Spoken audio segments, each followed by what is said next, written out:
Hello, welcome to CrossCurrents, produced by the City of Fort Collins in cooperation with the Larimer County League of Women Voters. I'm Barbara Rutstein, the moderator for today's program. Our topic is Poudre School District growth. How will we pay for it? It is no secret that Fort Collins and northern Colorado are growing. We see the construction of home and apartments in many areas of the city and surrounding areas. Thus, it is no surprise that the school district is feeling the impacts of that growth. Estimates say the school enrollment will increase by about 500 students a year. The question is how to accommodate new students while maintaining high educational standards and retaining the best teachers available for our schools.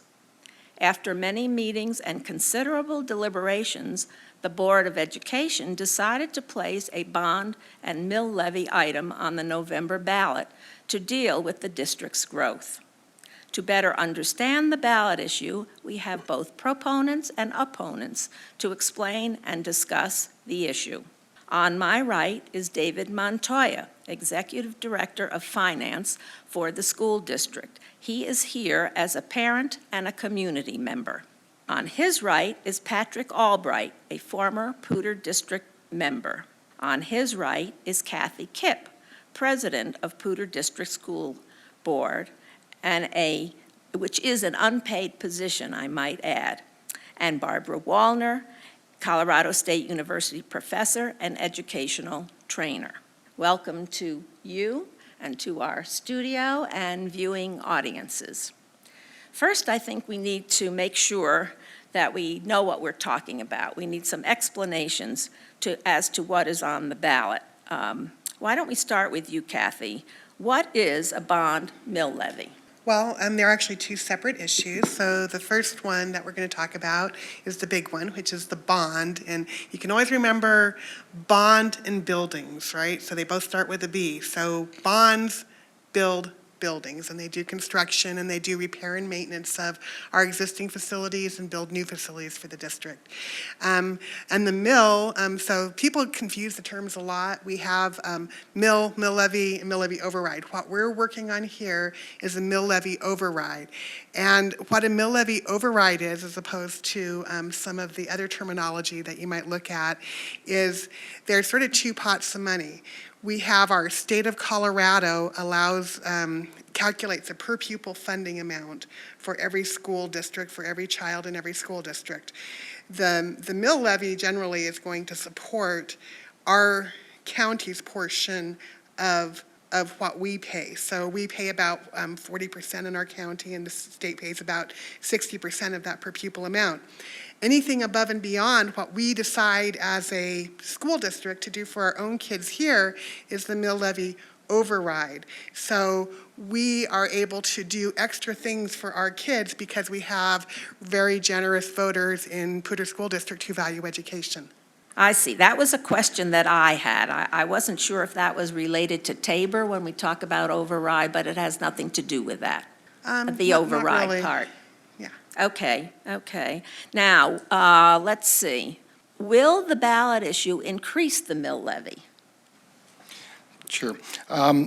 So the idea behind how we've structured this financial plan is to be able to hold the mill levy rate constant. Now, I need to talk about what a mill levy rate is because that's the other piece of terminology that Director Kipp was talking about.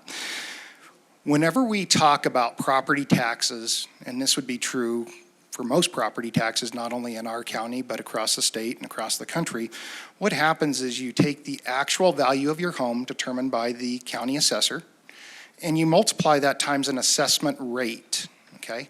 The assessment rate is defined by the state, and currently for residential property, that rate is 7.96%.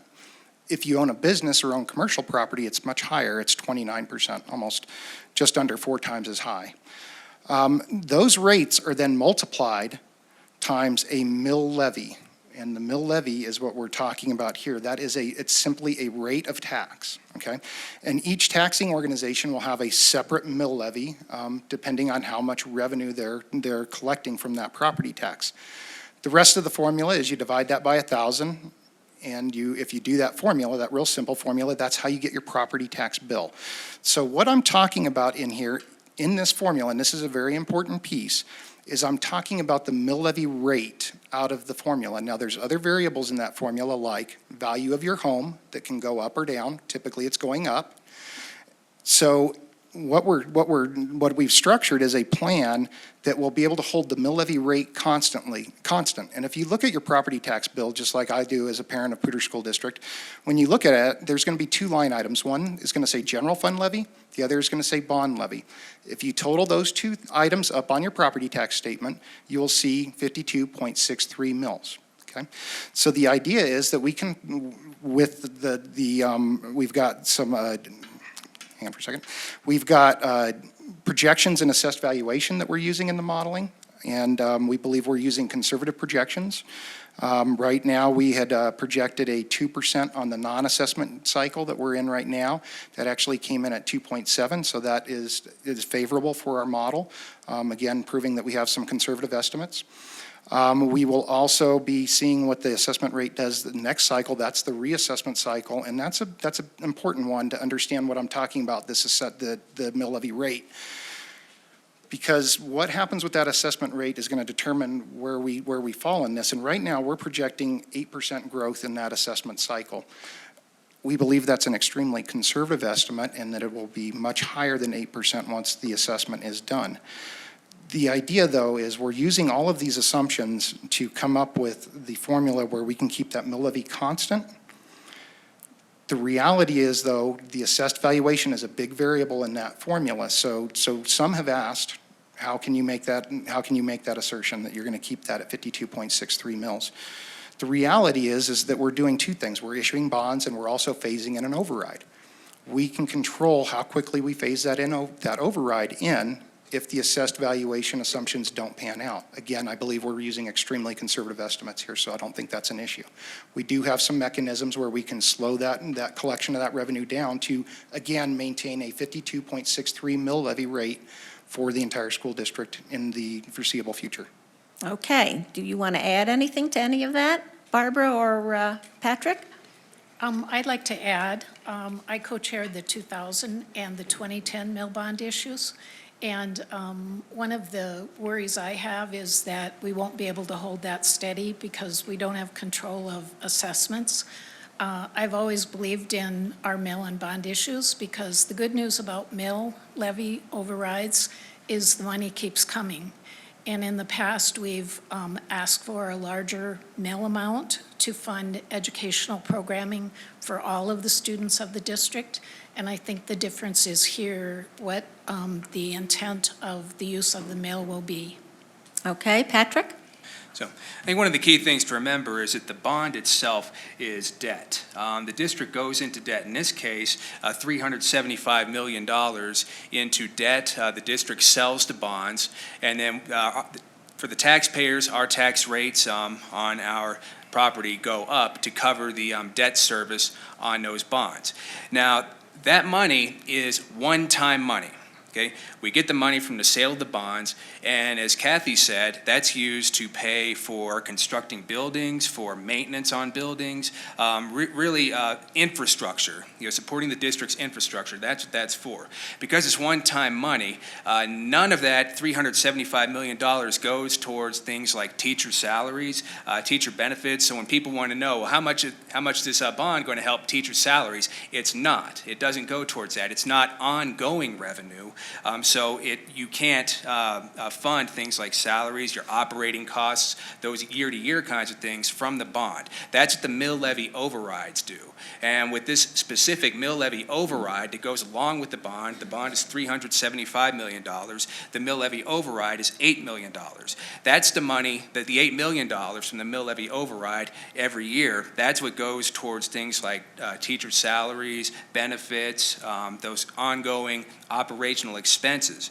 Now, most of that $8 million is going to go towards the bond is designed to construct new buildings, new high school, middle school in Timnath and Wellington. So we have to fund the operations of those buildings. You know, new administrators, teachers that we have to hire for that, all of that. That's what the mill levy is going to cover. So for the other teachers and existing teachers in the district, whatever's left over after doing those fundings, there's not. What's remaining, that's what can go towards things like teacher salaries, other kinds of operating costs. So the $375 million doesn't go towards that. That goes towards construction of buildings, maintenance of buildings, and infrastructure. The mill levy override, the $8 million per year, that's what goes towards salaries and that kind of thing. Okay, now I thought I read, and please correct me if I'm wrong, that it's not going to be 8 million every year, that it's being put in gradually. Is that correct or not? It will be phased in, and we have done that in the past with other mill bond issues. So it will start at 2 million, and the highest it will reach is 8 million. And I think that the district will balance that as they try to keep the mill rate steady. Okay, now is there a question in the audience? Please state your name and then ask your question. My name is Eric Sutherland, as a parent and a taxpayer in the Poudre School District. And so I really have two questions I'll fire off here. First, Mr. Montoya, are you or are you not a employee of the Poudre School District? If we could have an answer to that, please. I think we established that Okay, already in the all right. beginning. The second question goes to the estimates of keeping this mill levy rate constant. If, as you say, your estimates are conservative, but the reassessment of property and new construction of property in the district goes through the roof, as we know it is right now. So estimates from the assessor say it will be over 15% in the next year. Would that not indicate that the mill levy could drop below 52.63 mils in the future? And why would we not allow it to do that, to offer some savings to the taxpayers, rather than taking every dime that's possible from them? Thank you. Okay, thank you. Who wants to answer that? I'll take that question. Okay. So yes, if the assessed valuation continues to escalate at a very high pace, the mill levy at some point will drop. And if you look at our modeling, that actually happens in the course of about 8 to 9 years, if I recall the graphic correctly. There's a lot of assumptions. The assumption there is that the school district doesn't go out and ask for additional tax at that point, but assuming that that doesn't happen, yes, Mr. Sutherland is right. As assessed valuation grows, at some point, the 52.63 mils will no longer be needed. Something underneath that will.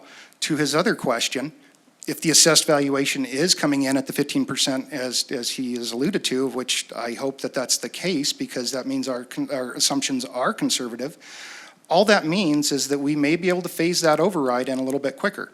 So we are basing that on 2 million the first year, 4 million the next year, and ongoing. It may be that in that third year we get to collect 5 million. The reality is at some point it will be up to the full $8 million, and at that point we're done. And then if the assessed valuation continues to rise, we'll have to consider, do we drop the rate and reflect that? And I believe that would be accurate. Kathy? And if I could just say, I think what Dave is trying to say too is that we, the school district, has made a commitment in this mill and bond and the school board to our voters to keep the tax rate steady at 52.63 mils for as long as is needed. And I think that that's what we are committed to doing, and I think that's hopefully an answer to Mr. Sutherland's question, because as Mr. Montoya said, we can either phase the money in slower or we can phase it in faster depending on the economic conditions, and there's a commitment from your school board to do that. And to maintain the 52.63 mils through that process. Yes, 52.63 is our magic number. Okay. Any other questions? Mike Prusnick, Fort Collins citizen. The ballot language for the mill says, at a rate sufficient to produce the amount specified, and for the bond without limitation to rate. So my question is, if the 52.63 really a promise and a guarantee, or is it just wishful thinking? Where is the legal obligation for you to stay at the 52.63 and not exceed it? Thank you. Okay. Who knows that? Yes. The 52.63 is a statement that we are making as a district based on our assumptions and our modeling going forward with both the issue of the bond and the mill levy. The actual increases in tax, because this is considered a tax increase under Colorado law, because what would happen is if the bond and mill levy fail, the rate will go down, the taxes will go down, because there's no longer the large debt payment that we have that's going to be retiring that will be needed to move forward with that. So yes, that's absolutely true. Okay, now what about debt being retired? What is that? And what has it So- been used for? So sure, just as we're issuing bonds, or we're asking the voters to allow us to issue bonds in November, we've done that multiple times throughout history at different various points in time. So our debt portfolio is a little bit more complicated than what you would see at home. At home, you typically have a mortgage, maybe a second mortgage, and that's about it. That would be your debt portfolio for your debt. In a school district, it's much more complicated because we have multiple issues through time, and they're all retiring or being paid off at different times. So what we have is the opportunity where we have some older debt that is being retired here very soon in December, and we're asking the voters, will you allow us to increase your taxes to fill in with additional bonds? Our commitment is that that rate will not exceed the 52.63 that you currently see on your property tax statement. Okay, any other questions? Yes. Wait for the microphone, please. Suzanne Trask. Let's continue with a what if. If the mill levy override does not pass, what will be the impact for, say, the average homeowner in Poudre School District in terms of savings for them? I'm happy to answer that question also. The savings, and again, we're looking at the retirement of the debt. We believe that let me get my notes because I want to make sure I get the Are you exact talking number. about the mill levy override and the, Yeah, I think you just talked so- about the mill levy. Are you talking about the Yeah. bond as well? Let me make sure I clarify Yeah. the question. So I think what you're asking is, what would be the property tax impact if both the mill levy and the bond failed in November? Okay. And so we can look at that in our modeling also and see what the mill levy would be necessary, the rate would be necessary to maintain the existing debt that we have and the overrides that the voters have already approved in the past. To be able to do that, we believe that the property tax on a $300,000 home as a reference would drop by about $110 a year annually, or approximately just over $9 a month, if both bond and mill levy were to fail at the November ballot. What we're asking is the converse. We're asking the property taxpayers to allow us to increase the property tax by the 120 above what it would have dropped, maintaining the same level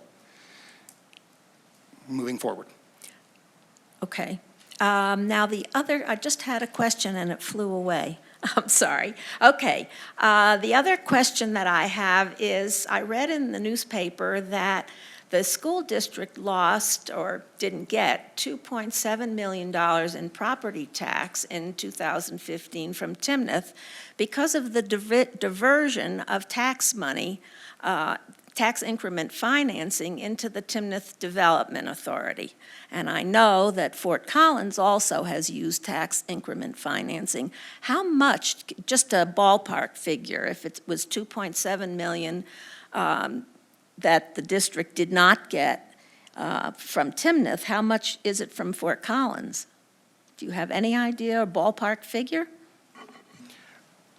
I don't have the numbers that segregate them between in front of me today. I do have those back in my office. I can tell you that based on the property tax certification that we did last December, the total diversion of all the URA and DDA type activity, of which we call tax increment financing, was about $5.9 million. Yes, Kathy? And if I could add, so we talked earlier about how some of the money for mill levies comes from per pupil funding, and that money that would come from per pupil funding that gets diverted is actually backfilled by the state of Colorado. The money that's part of our mill levy overrides, which are generous community gives us above and beyond what the state says, that money, everybody in the entire district, Poudre School District pays 1 extra mill in order to fund that money. Okay. Any comments or questions on that? Yes, Patrick? I think that plays into a lot of concerns that people have with building a high school in Timnath. I live in Wellington, and I kind of like the idea of a high school up in Wellington. We have a lot of growth up in Wellington. I know there are a lot of older people from Wellington who still resent the fact that the district closed down Wellington High School years and years ago, which is now Wellington Middle School, that building is.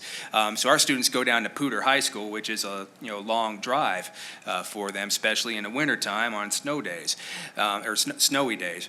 But when you look at Timnath, and a lot of people are concerned about the fact that they say Timnath isn't paying its fair share. What's interesting is the good people at Timnath, they're paying their property taxes, but what they're paying, the increment from the increase in their home value because of all the building that's happened out there in Timnath, isn't going to Poudre School District. That's going to the Timnath Urban Renewal Authority. So that's what Cathy's talking about. That money that affects the per pupil revenue, that gets backfilled by the state. So Poudre School District doesn't lose the money, but the state has to cover that. That's money that could be going towards higher education from the state. That's money that could go to help expand Interstate 25 up here instead. It's going to cover the money from Timnath that's not going to Poudre School District. For the mill levy overrides, the way that works is the Poudre School District still gets its mill levy overrides from the 2010 mill, which was $16 million. Poudre School District still gets $16 million. But the rest of the district that's not under tax increment financing, it's not in an urban renewal district, has to pay more to cover what Timnath is not paying towards Poudre School District. So there's a large inequity there that a lot of people have concerns with. I have concerns, and I think there's I don't think it's fair for the rest of the district to have to cover that, for the state to have to cover that, and then to go and put in a middle school and high school that's going to primarily serve Timnath. I think there needs to be a lot of reform at the state level. There's been attempts at reform before we can really do that. Okay, Cathy, did you have a comment? Yes, well, I'd first like to say that every single property owner in the entire Poudre School District, and our Poudre School District, by the way, is the 7th largest school district in the state of Colorado. It includes not just the city of Fort Collins, or most of Fort Collins, it also includes Bellevue and Wellington and LaPorte and Livermore and Timnath, even a little bit of Windsor and Loveland. Okay, it's a very large school district. We go clear to the Wyoming border and into the mountains. And every person on their property tax bill sees that they are paying the same amount, 52.63 mills. I think that it is our job as a school district to educate every single student that lives within our Poudre School District boundaries. We cannot be responsible for what the legislature has done in the past. We have to live with the laws. It's not our job to determine how any particular municipality or urban renewal authority funds themselves. We don't have to be happy about it, but we have to live within what is in our domain. And our domain right now is to not slight today's children. Our domain is to make sure that every single child in our education system today gets an excellent education. And that is the job of our school board and our school district. Okay, you led very nicely into new schools, why we have them, and what criteria are you using, and if are they going to be in the right places? I'm wondering what criteria are used to decide where new schools should be built. Who knows that? Well, I can address it a little bit. So we've had a very long planning process in the district. We've had over a year and a half, I believe, and a lot of demographic projections. We have called on a lot of experts, and we've looked at growth patterns. We've looked at where the growth is occurring in our district, where the housing developments are going to go up. So the district and our facilities folks have looked at a lot of information.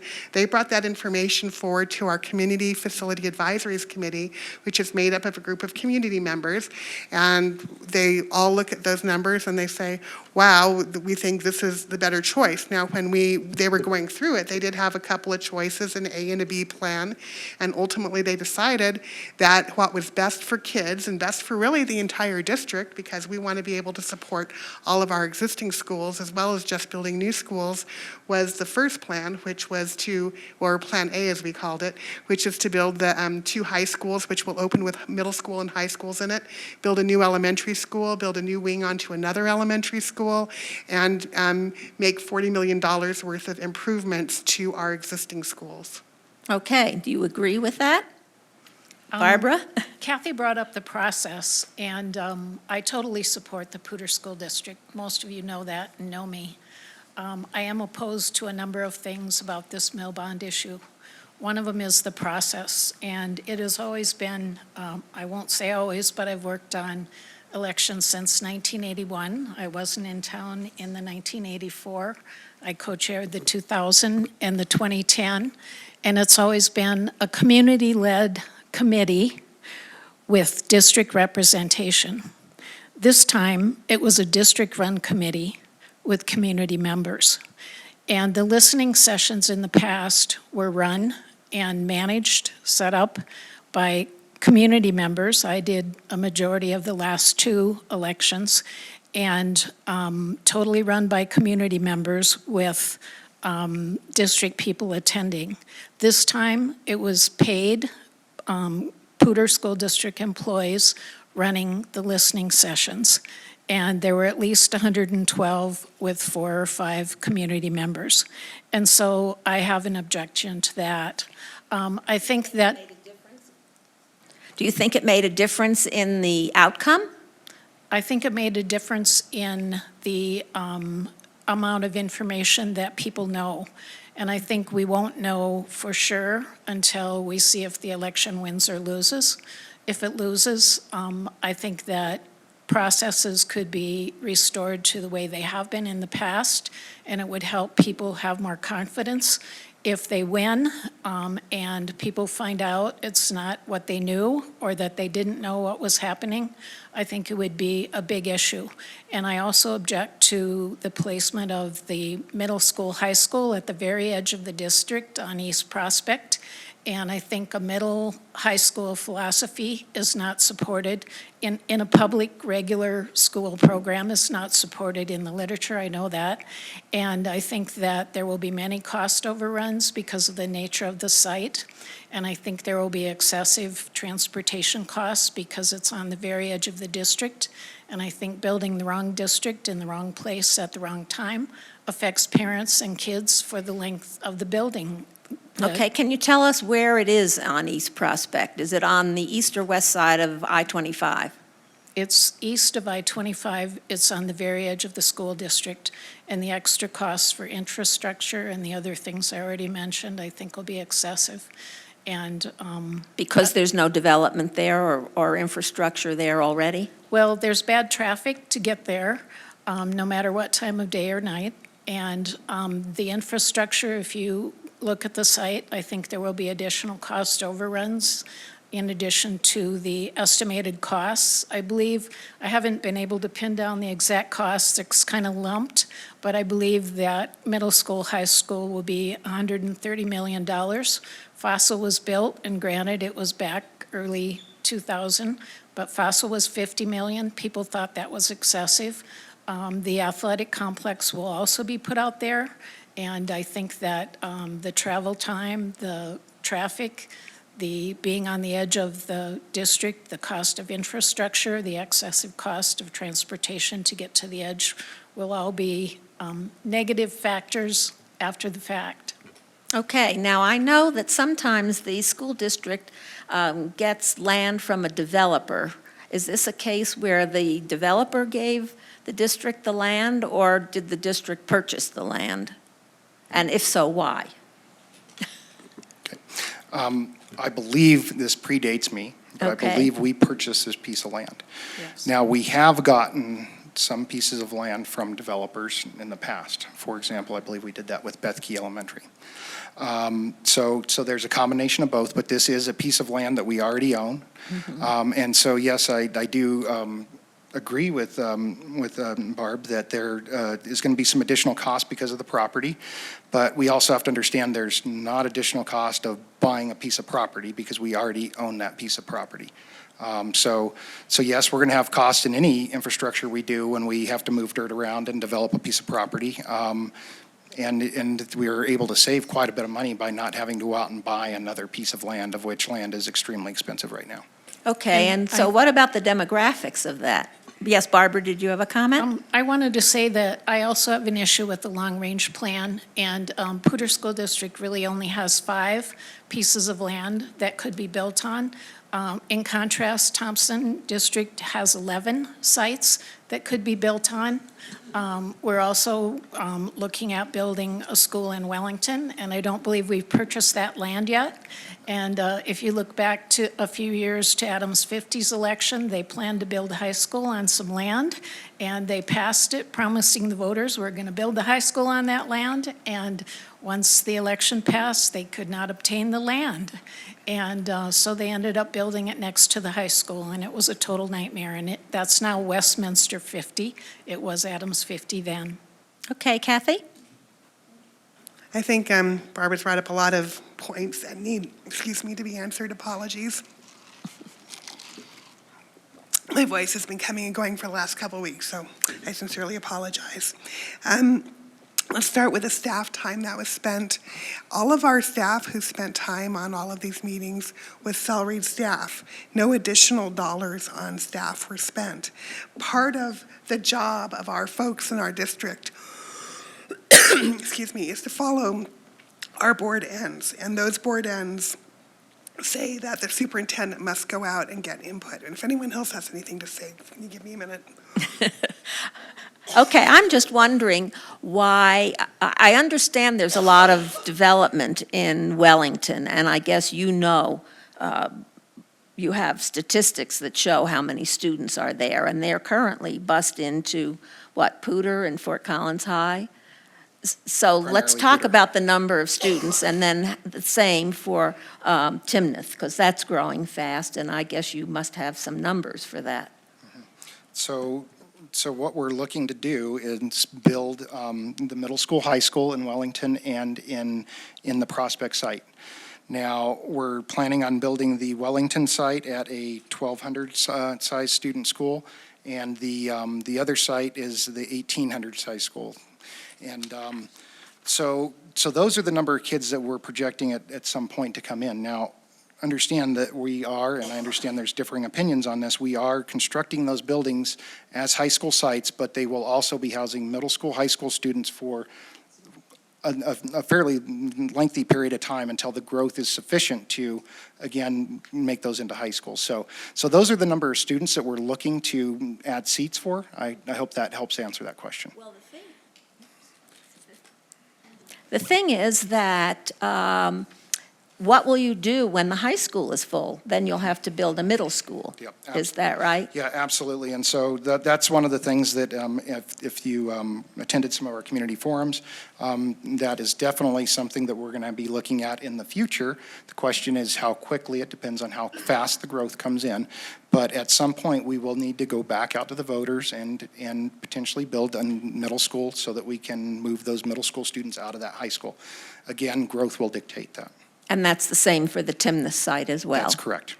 Okay. And how many students do you anticipate busing from the west side of I-25 to the east side? Do you have an idea? I don't have that information in front of me, but my understanding is that the idea is that we're going to put a new feeder on the east side of I-25 so that we don't have to bus across the highway. Okay, Kathy?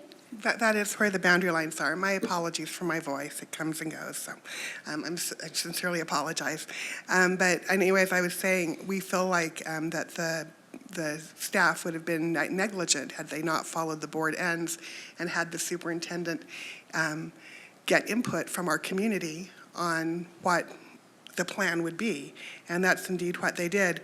As far as a middle and high school, growing together. We did that when we opened Fossil Ridge. It worked well. You can put them, well, in some people's opinion perhaps, but I think for the many people you talked to, it was a success. You had people in the upper level and you had people in the lower level. You had, the middle school I think was above and the high school students below.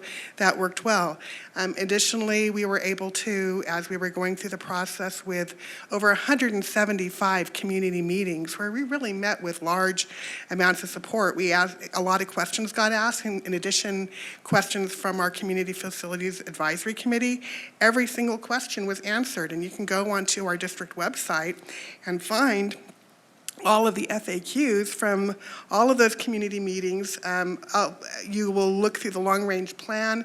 It has all kinds of rationale for why various other scenarios that were considered were rejected. There really was a rationale behind everything. And Barb is right. The costs of construction have increased incredibly over the last decade. That is one reason it's incredibly important for us to go ahead and build right now. Interest rates are at an all-time low. Construction costs are increasing. They continue to increase. And if we want to build schools that are going to be adequate for our kids, the time to do it is now. This is when we can get the buildings for the least amount of cost, the least amount of debt cost, and we just have to do what's right for our kids. We are building the school on the other side of I-25 and Prospect because that's where the kids are, and as Dave says, we're not going to have to bus as many. If you go and look at the new boundary lines that the boundary committee drew up, the feeder system is pretty much all on the other side of I-25. And right now, you're probably creating a lot more traffic, busing these kids across I-25 to go to Fossil Ridge High School, or to Poudre High School even. The long-range plan and the land sites, I really don't see what the point is in saying that Thompson has 11 sites and we only have 5. We can't build on Thompson sites. We do have land banked. We are looking right now. We're actually in negotiations for purchasing land in Wellington. We're not just guessing that land could someday be available. We're taking proactive steps to acquire the land because whether this mill and bond passes or not, we do believe we will need to build schools there. And so we are taking steps to acquire that property. And we have the money to acquire the property, which can be done separately and outside of the mill and bond. Okay, is there a question in the audience? Mike Prusnick, I had 2 clarification questions on the TIF issue. The first one being, when we vote for this, or if we vote for this tax increase, is 100% of that money going to the Poudre School District, or will some of that be diverted to these TIF projects? And are we really voting for Poudre School District to raise taxes and these TIF districts to raise taxes? And the second part of the question is, did I hear right that the TIF has shorted the school district $5.9 million as of your last data point? Because I have a core request that said the teacher step raises were valued at $3.2 million that they didn't get this year. So does that mean we can say that TIF is detrimental? And should we be taking a more negative approach towards TIF or an anti-TIF statement? Thank you. Well, the way I understood it was that the state backfills that money, so the district isn't short that money. And I think Patrick made the point that that means the state is short the money. Is that correct? Am I stating that correctly? Go ahead, Patrick. I agree with that. Yes, that's true. Also, I didn't bring that document with me tonight. The board votes on the tax certification every year, I think in December. Is that right, Dave? Do you have that right there? Yeah. But if we look at that document, outstanding, that's the one I'm talking about right there. Okay, 2010 mill levy override election. Okay. That was for $16 million when we hit the full, that was phased in, we hit the full one, $16 million. The net tax generated to the district ends up at, with the mill setting, just under $16 million, okay? That's the resolution of the mill, so there's a little slop there. So the district gets $16 million. But to generate that $16 million, taxpayers have to pay $16.6 million to cover the TIF and then get the district that net amount. So you're, what you're asking is, will the mill levy override also, is it just tax that goes to Poudre School District? No, that amount will have to be more than the $8 million, or more than the $8 million. Poudre will get the net $8 million, and the remainder of that will go to the tax increment, the urban renewal districts throughout Poudre School District, Timnath, Fort Collins, all that. Kathy? If I could just say, you know, whether the school district or any particular citizens like TIF or not, it was the law, and there's still parts of it that are in force. I think some of it's been changed to mitigate this stuff for the future. But as a school board, it is our job to educate every single student in the entire school district. We cannot go back and retroactively change laws. And even if we change the way school construction finance works tomorrow or even today, it's going to be a long time until the funds are built up to build new schools. We have to build new schools now for our kids that are in school and going to be in school today. It's just irresponsible of us not to educate our kids. Education is the foundation for our society, and without properly funding schools, we just have a problem.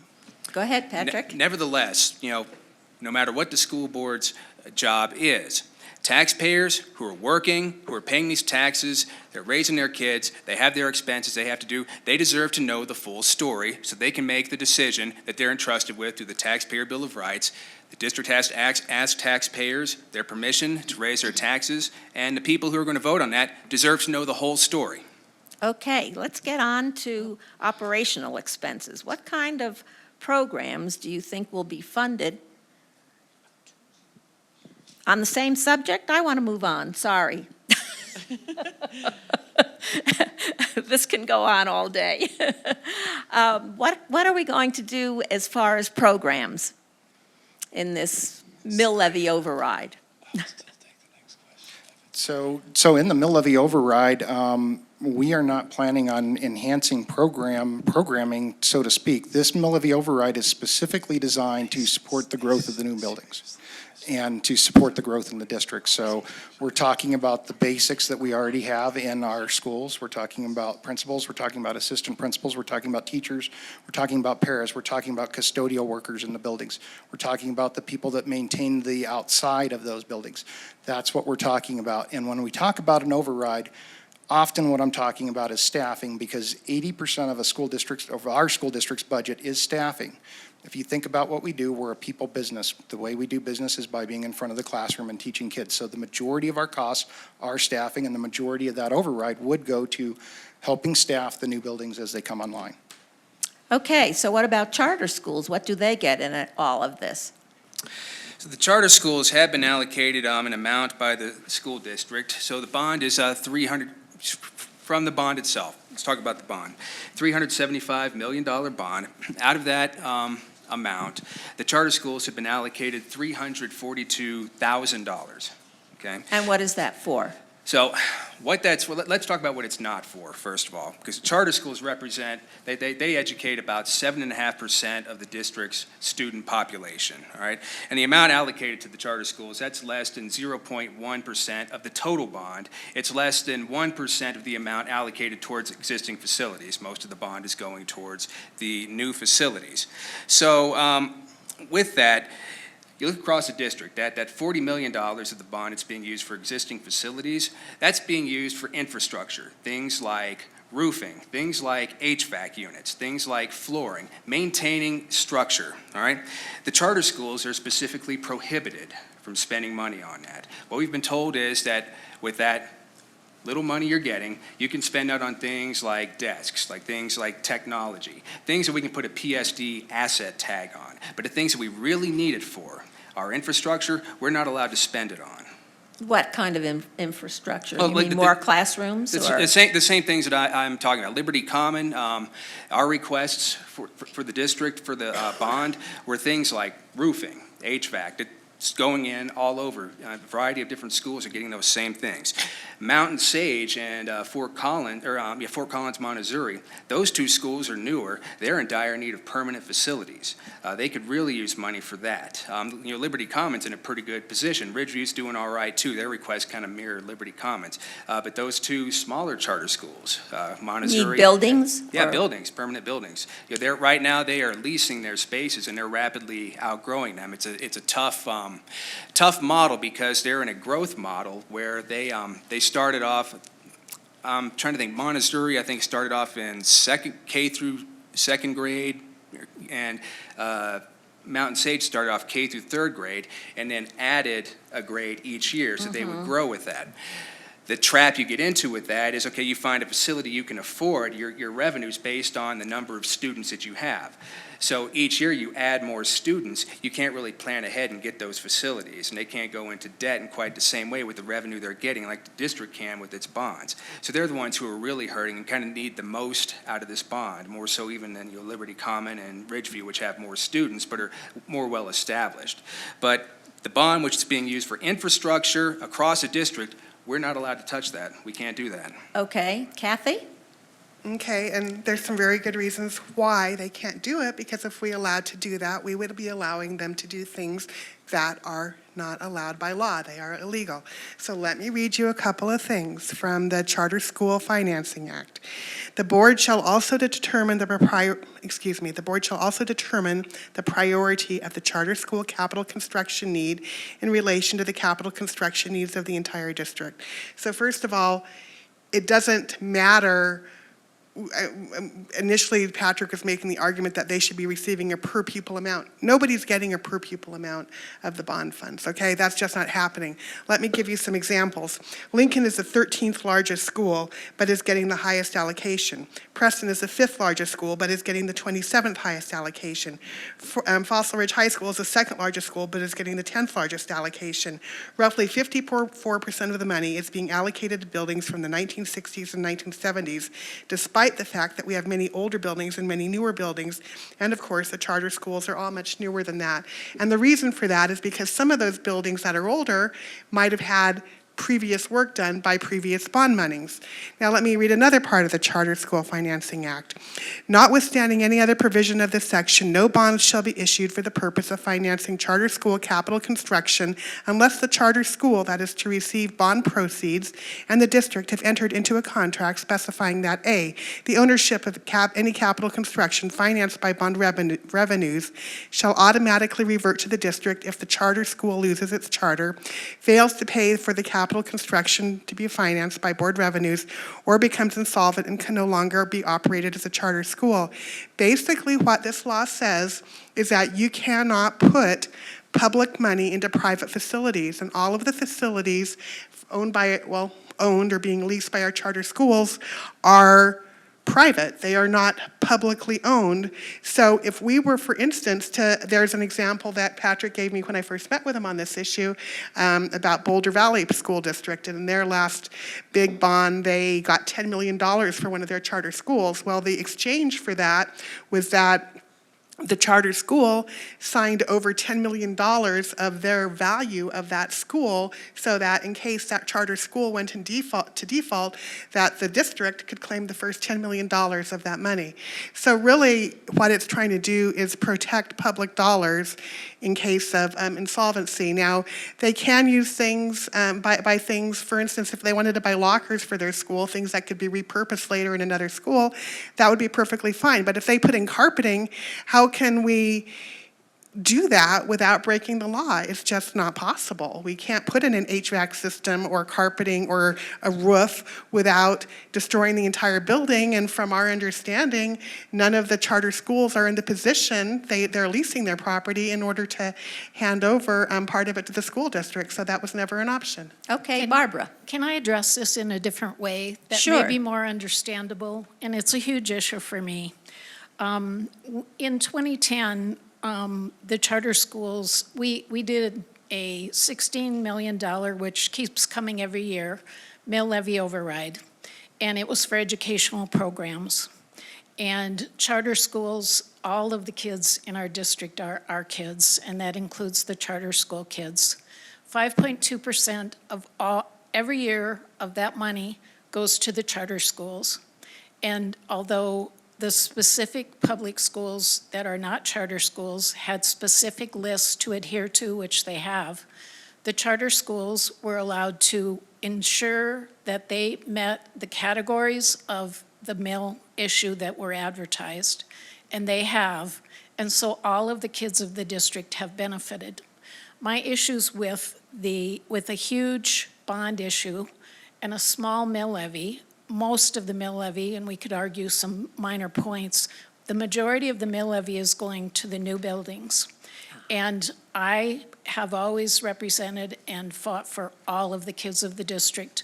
We built Fossil and we built Fort Collins High School to be able to add on to. And although Cathy referred me to the planning documents, it says they looked into that and it requires significant funding. It may be only a midterm solution, but in the short term, I believe that if a third party did a feasibility study, I believe that that would be helpful. There's a 10-acre outlot at Fossil. Fossil was originally wanting when, before we decided on the capacity of the election, they wanted their own huge athletic facility, which they did not get. I believe there would be space to put to expand that athletic complex. We could add a layer onto Fossil. The infrastructure's already there, so it would be cheaper. If we did those kind of things, there should be space to add on to Fort Collins High. If there isn't, Dakota Ridge and Stone Ridge have enough parkland that the city could make a deal to give up a little land, or W.R. Reynolds has a lot for sale adjacent to Fort Collins High currently. That could be negotiated. And that would save some money in the bond, and we could put more into the mill. The mill then would benefit educational programs. It would benefit all the kids.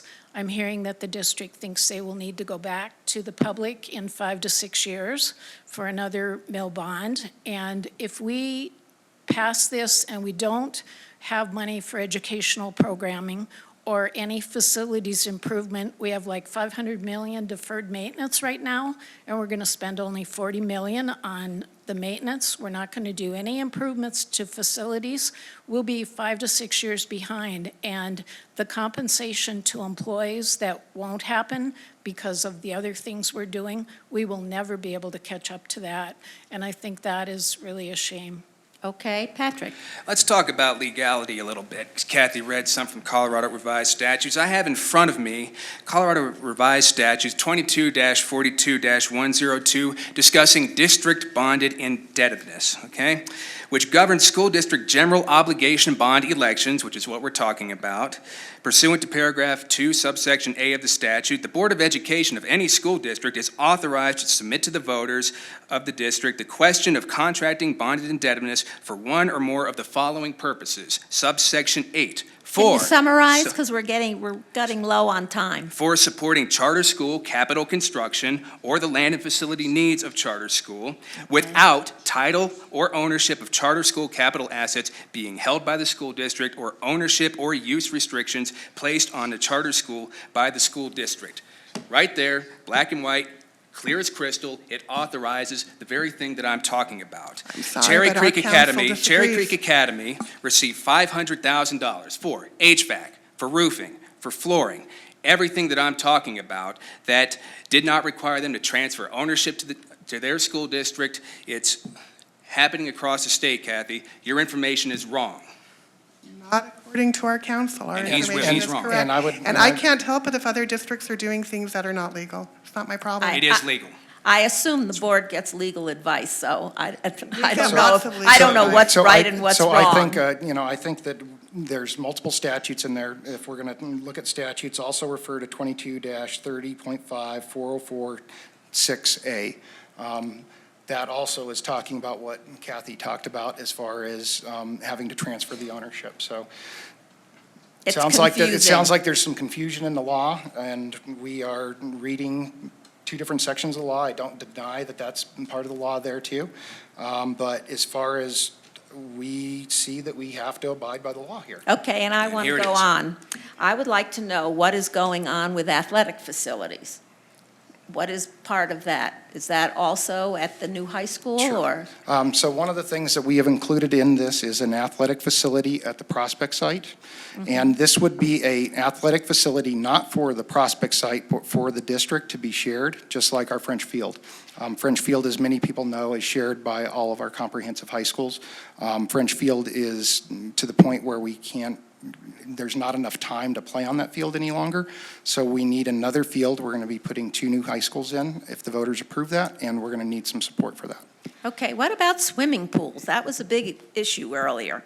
I want to know about that. I called Loveland, and they have 3, 1 in each high school. Yeah, they were financed by privately. They are funded continual operational money by their school district, but I actually ran into their CFO down in Loveland a few weeks ago, and he was telling me, yeah, those were completely funded privately, and well, maybe a public-private partnership, but they were not paid for by the school district. But now the school district is paying a lot every year in maintenance, and frankly, it's costing them an awful lot of money. We did not feel like our taxpayers, especially in an environment where we are looking at making cuts to staff next year, or cuts in the district, and presumably we would have to cut staff, which is really unfortunate, that we should go and spend ongoing funding on $1 million a year potentially on a swimming pool. In addition to that, we only have $40 million after the new construction to spend on our existing schools. What are we going to cut out of that?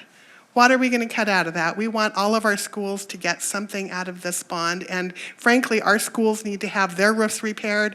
They need to have heating systems, they need to have cooling systems, they need to have new carpet, they need to have whatever, and it's important that they get what they need.